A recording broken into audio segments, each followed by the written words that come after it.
We're trivia packed, aren't we, in this first half? It's amazing. Other trivia was the movie Quote, the sample of which I can play now. Can you? Yeah. Even a stopped clock gives the right time twice a day. I don't know why you're doing it in that accent. Yeah. Ignore me. That's just how I remember it. Okay. I think it's wrong, but everybody who's texted in has got it right.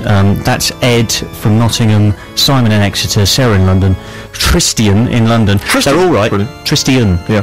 And it was with Neil and I. It was with But Neil I'm and sure I, it was of course. read out in an English, a sort of cut-glass English accent, not a Polish, Russian, Ukrainian like that. So I don't know where that's come from. So they've done double well to sort of translate the accent. I think that's the first time that our listeners have ever got any of our quiz questions right. Yeah, well, they are normally stupidly difficult. They are. It's nice to have an easy one. The listeners are stupid? I didn't quite... I phased out for a minute there, I wasn't listening. Did you say the listeners are stupid? Well, not specifically. Okay. I guess I was implying that, yes. Yeah, no, they are. Yeah.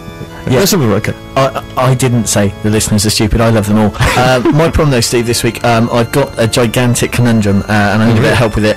My girlfriend's away this weekend in Amsterdam, which is quite handy for me. I've had the flat to myself. It's been brilliant. So we can slag her off? We can. She's not listening. Okay, she's brilliant. usually listening. I have to be really nice to her. It's her 30th birthday next month, right? Okay. Generally, with presents, I'm pretty good. I buy nice little jewellery, trinkets. Do you? I'm quite You thoughtful. don't seem like that kind of bloke. I know, I seem like a pig, but Yeah. I'm actually quite thoughtful guy. decent. Now, the thing is, for a 30th, I was thinking I'm going to get something grand, something that costs a bit of money, you know. But this is what I've done, and I don't know if I can get away with it. God. I've pre-ordered a PS3 for her. Now, the thing is... Right.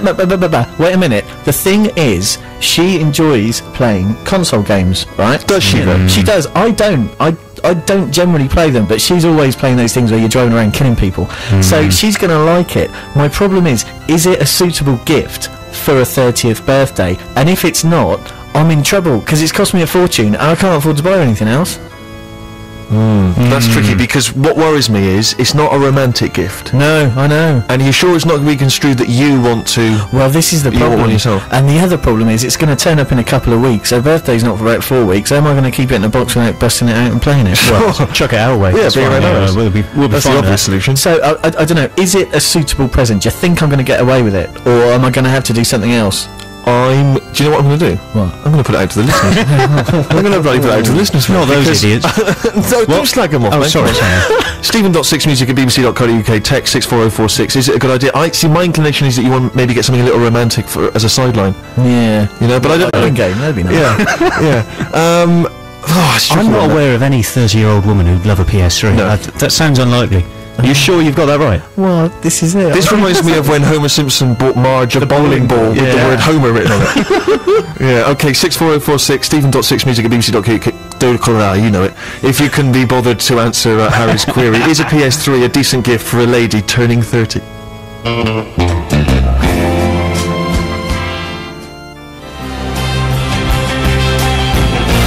Recorded in 1997 with alternative folk singer type Michelle Shocked on backing vocals. That's Glenn Campbell and Wichita Lineman, which I play for my mother on Mother's Day. I know she's a Glenn Campbell fan, and I play it for all mothers listening today. It's very sweet, isn't it? That is Very nice. pleasant. Any responses, Harry, to your conundrum? I've had some good news, Steve. Yeah. Text has come in. I'm a 28-year-old lady. My boyfriend ordered me a Wii for Christmas, and I was delighted. It's great to celebrate birthdays like a kid. Now, that has just cheered me up no end. Interesting. You should take her down the park.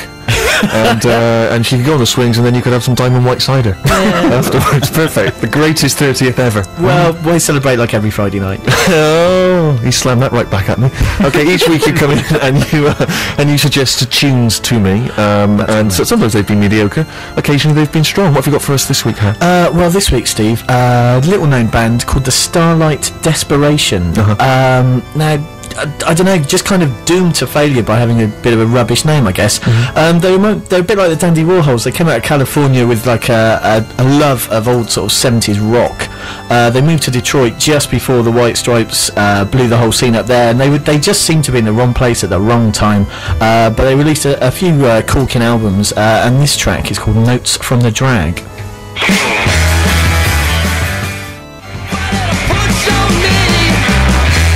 Starlight Desperation, Notes from a Drag. It was Harry's choice this week on the Steve Show, BBC Six Music, with me, Stephen Merchant. Dan, I'm going to throw straight to you. What were your thoughts? Yeah, I enjoyed it. It was good. It was rocky. I don't know much about this band at all. I've, like Harry says, never really heard of them.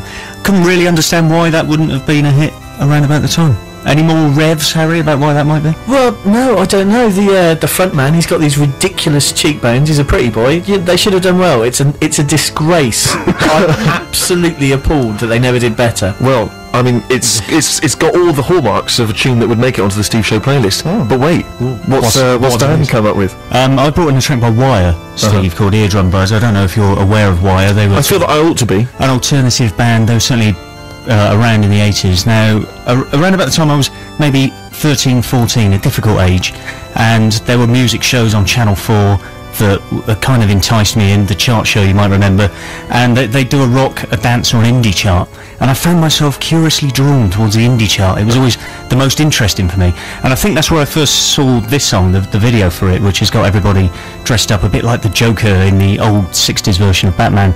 They all had a big ear on these sort of skin-tight lycra things, which probably sent the hormones a bit funny as well. Oh, that turned you on knowing. Yeah, it probably did. But I really love the song, and I love the fact that it seemed to be about tinnitus, which is a condition that I get, and lots of people do, and I like the fact someone had just written a song about it. It spoke to me in a way that a lot of the pop acts of the time didn't. So I think you can sort of trace back the fact that I was, into the alternative music back to that day. It's interesting this song. That if you listen to this show regularly, you'll know that one of the things I look for in music is a great love song, great lyrics, and yet you've tried to charm me here with a song about tinnitus. Yeah. Let's hear it. Let's see if you've won me over it.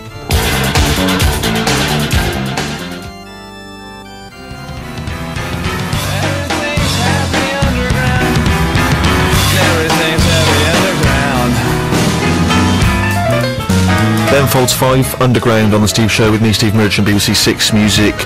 Now, in the past, we have discovered that between us, we do not know any women. Certainly any women that we want to invite into the studio and talk about music or just generally have a personality. But I have brought one in today, not because I feel that she knows anything about music or has a personality, but because she has come for a very special reason, and I will get to that reason a bit later. Although I will say that if you are a person who aspires to be involved with radio, and you've got boobies, then it's worth staying tuned. That's all I'll say. But in the meantime, please welcome Kirsten O'Brien. Round of applause. Thank you very much. Yeah. Now, Kirsten, as I flagged up already, you'd probably recognise her if you saw her on the telly. What? Just run us through your CV quickly, Kirsten. I started on radio with you quite a while ago. I've done CBBC for about 11 years. I do a bit of comedy. I do Smile and Smart on CBBC. Totally Doctor Who. Right. Okay, enough I of feel like I that. have to go fast. I know you're looking at me like, yeah, come on. No, it's just I just wanted to paint a picture of you. But I wanted to make clear that I'm your chum and not you haven't just hauled me in randomly. Well, I've gone a bit far saying chum, haven't I? Yeah, I wouldn't say you're a friend. I get in touch when I need something. Exactly. I want to go into that later. How would you sort of characterise our friendship? Well, the times over the years since we stopped working together, you have phoned me once because you were stuck because it was raining heavily and you're in Camden and could you come and shelter from the rain? Yes. You then phoned me once to find out how rubbish Panto was because you were writing a show. That's right. Some show you were doing. About Panto, yeah. And that's been about it. That's about really. it, isn't it? Yeah. That's literally... Now, I should, just in case people can't quite picture Kirsten, I remember when I said I was, because I used to work on the World Service, BBC World Service, and Kirsten was my co-presenter, my sidekick, if you will. No, come on. He was my sidekick. I mentioned to my sister that I was working with this girl, Kirsten O'Brien. She said, "Oh, I know Kirsten O'Brien. She does kind of children's presenting on CBBC." And she said, and I told you this. I was quite honest with you straight away. And she said, "Oh, Kirsten O'Brien, yeah, my friends and I think that she looks filthy." Well, she did some investigating. Yeah, she asked at university, Kirsten, what's the vibe, and that's what comes back. Generally, the vibe is amongst people who have watched you on TV that you come across as a sort of person. You've got the bright smile as you'd expect from a CBBC presenter, but that there's something behind the eyes that suggests filth. I think also it's that I've always got lip gloss on. Apparently boys in the army that's some indication that I've got filthy lips. I don't know what that means. What do you mean? Why boys in the army? Why would they make that assumption? Well, whenever Mark, who I present with Smart with, goes and does army stuff, which is strangely a lot, they always go, "Oh, she's filthy, isn't she, with those glossy lips?" Sure. And something with glossy lips equals filth. And we can confirm, to army boys. We can confirm now that my sister was absolutely right, because you are as dirty as hell, aren't you? There's no getting around that. Yeah, you never swore back in our day. You've said bloody 5 times. I just said dirty as hell. You can say dirty as hell. It's 6 Music, isn't it? It's rock and roll. Plus, no one's listening. But listen, the reason is we got you in for reason A, but reason B, I can't believe it. It's so fiasco. It's so unbelievable. Timing. It's so unbelievably topical. Harry's just looking through an old newspaper here that's gathering dust in the studio. Daily Mirror from yesterday. CBBS cheats in a time where TV has hit rock bottom. It turns out it's trying to con the viewers left, right, and centre. It turns out that you are at the very centre of one of these storms. The BBC was at the centre of another phone-in scandal last night after bosses pre-recorded a live children's game show. Youngsters ring a 10p phone line to apply for CBBC's Jam Buster game on its Sunday morning Smile programme. But 5 programmes were pre-recorded with the winning children being supplied by an agency and given time to practice their game skills. The scandal comes after Blue Peter was forced to apologise this week for faking a ring. And then it mentions your name. Hosts Barney Harwood and Kirsten O'Brien tell their young audience to ring a hotline. And so basically what you've got some stage school kids in to pretend to be the winners. This is outrageous. I mean, we didn't get you in for this reason, but as you're here, you maybe ought to answer the quiz. I really can't What's the show's line on this? I really can't comment. The thing is, Steve, there's one thing, it's like the late night channels which are ripping off unemployable morons. That's okay in my eyes, but ripping off the kids. The kids! The kids! Some of these, 10p it costs to phone these phone lines, and that's for a child. That used to be my pocket money. Oh, please. Week's wages. If it wasn't 4:15 on Friday afternoon, we're recording this now. You know. She's trying to stitch this up. This is live, and you are at the very heart of the so you're not going to comment on it? I can't possibly. I'm going to take from your silence that you're as guilty as hell. As filthy as hell and as guilty as hell. Alright, listen, before we get on to the reason why you're here, let's play a choice, because obviously I always like to invite guests in and they can recommend a song. And it's not, I mean, I'm not someone that, whenever I think of you, Kirsten, I don't think of impeccable music taste, but perhaps you'll prove me wrong. What have you brought in? I've brought in a tune by a Brighton band called Kovac. This tune's out at the moment. They're kind of, I would describe them as a cross maybe between the Scissor Sisters and ZZ Top. Wow. Yes. Okay. Yes, you've intrigued me. You've whet my appetite. Yeah. And so this is called I Love the Dance Floor. Do you want any more information? No, let's hear it. I just want to crack into it. Go on.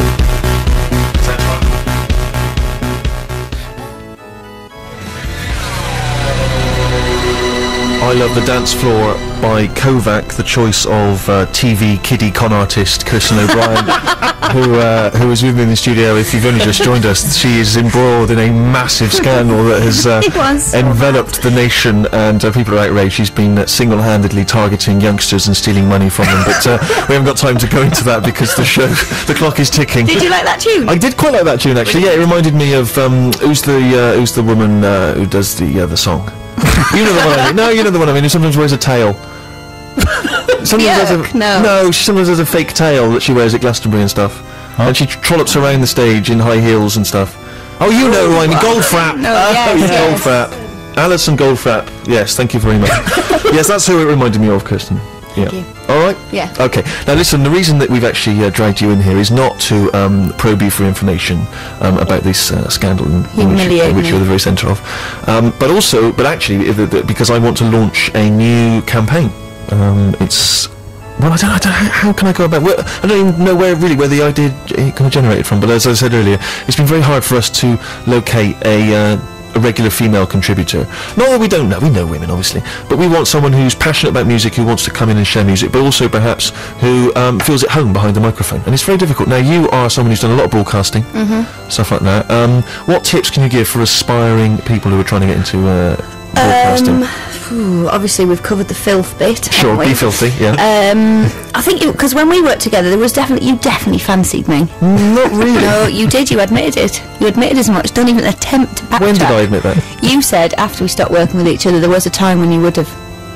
Yeah, but that was when I was during a very depressive period when I was very lonely. I was spending a lot of time drinking heavily and cutting myself to... Look at your little giggling boys alongside you going, like school, No, so you've got to have a bit of an attraction, I think, between the two of you. Your thing, I think the most important thing I learned off you, keep it real. That's what I think it's important. Yeah, don't discuss things off air that you're planning on speaking of. Just drop your bombshells. Live on air, yeah. Because that way the reactions are natural. Absolutely. And it keeps it all a joy of surprise. Well, the reason I'm asking these questions is because I am hoping that if you are out there, if you are a listener to the Steve Show, and I have to say who is a female of some description, in the loosest sense, although probably not someone who's paid to become a female, just because that might bring with it a whole set of connotations. If you are a woman who's keen, would like to come in and be a contributor on the show, we are asking you to send in a tape, a version of yourself on tape, talking with friends, being a broadcaster, anything which you feel can sell yourself as a charming, music-loving personality who could come in maybe sometime and maybe co-host when these boys are off. We've obviously got the lovely Posh Rufus, he'll be joining us later. Maybe you can co-host with him, but you need to have, we need personality, we need someone that can interact with us